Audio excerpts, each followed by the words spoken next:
and welcome to the latest version of Valley Form. And I'm here trackside, and we're looking forward to switching on the lights for Ladbrokes Friday Night Lights. And I'm joined by Tommy, the resident rain man from Ladbrokes. How good will night racing be to have back, Tommy?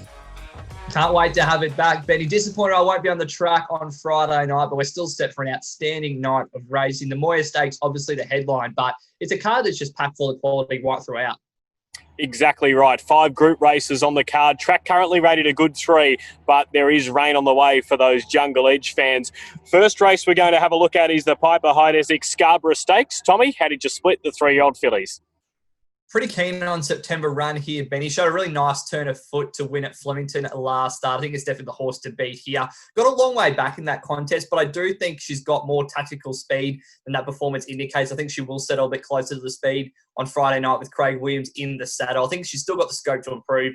Filly with a fair bit of upside, so I think she's definitely the horse to beat here. Obvious danger for mine is Dirty Thoughts. I think it'll go straight to the front and give its rival something to chase. It's run really well at the Valley in the past, but September Run is on top for me. In the quaddy, I'm going with number 1, Swat's That, number 2, September Run, and number 3, Dirty Thoughts. The next is the Ladbrokes JRA Cup, and I found this a really interesting race, and I didn't find a reason to go past the favourite in El Galeo. Order of the Garter form looks fairly good for a race like this. El Galeo's record at the Valley is sublime. It's won 3 of its 6 here, and Ben Mellon from Barrier 5 gives me no reason to think that El Galeo can't come and continue its winning run here on Friday night. El Galeo on top for me. As far as the quaddie goes, I think we need 1 Mirage Dancer, and also Miami Bound might be able to bounce back off a good first up run here, and we can forgive it for last time. So they're my numbers for the quaddie. Tommy, what about the big one, the Charter Keck Kramer Moir Stakes? It's one of the most open editions of the Moir Stakes we've seen in some time, Benny. One of the most open Group 1 races I've seen in some time as well.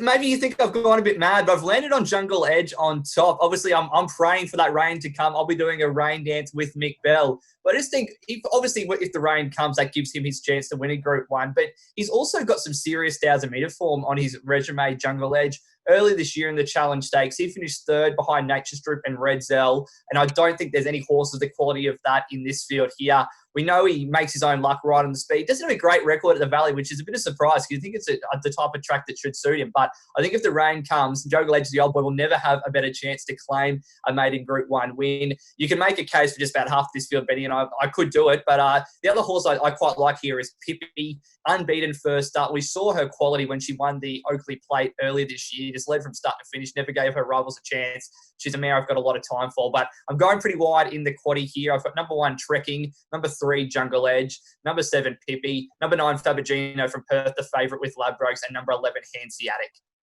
We're throwing up a few old favourites here, Tommy, because in the last, the 4 and 20 stock stakes, I'm with Mystic Journey. I'm giving her another chance. I just couldn't find myself coming into the price for Perfect Jewel. I thought it was rock bottom odds, and I just went back to the drawing board and thought Mystic Journey, since been home to Tasmania, she comes back, she gets a mile at the Valley. It's her right trip and her right track, I think, and she meets them on just about level weights on the weight for age scale. So I think Mystic Journey gets every opportunity to prove herself on Friday night, and if she's not going close here, I think, D-Day's probably looming for her, but I give her every chance. Mystic Journey on top for me in the last. From a quaddie point of view, I'm going to put Perfect Jewel in the quaddie. I just think it's under the odds. Princess Jenny, Graceful Glamour, and My Gold Bracelet worked very sharply here on Monday morning. Tommy, as far as a best bet for the program goes, where did you land? Benny, on Fiend Stakes Day, got the money nice and early in the first race, hoping I can do the same thing on Friday night. And with race 1, number 1, Extra Time, it's been racing really well for Leon McDonald in tougher races than this. Only narrowly beat it in the McNeil Stakes, then ran really well in the Danehill Stakes as well. I think this is its chance to return to winning form, hopefully get us off to an absolute flyer on Friday night. Thanks, Tommy. Looking forward to turning on the lights and having everyone tuned in from their lounge rooms for Charter Keck Kramer Moir Stakes night.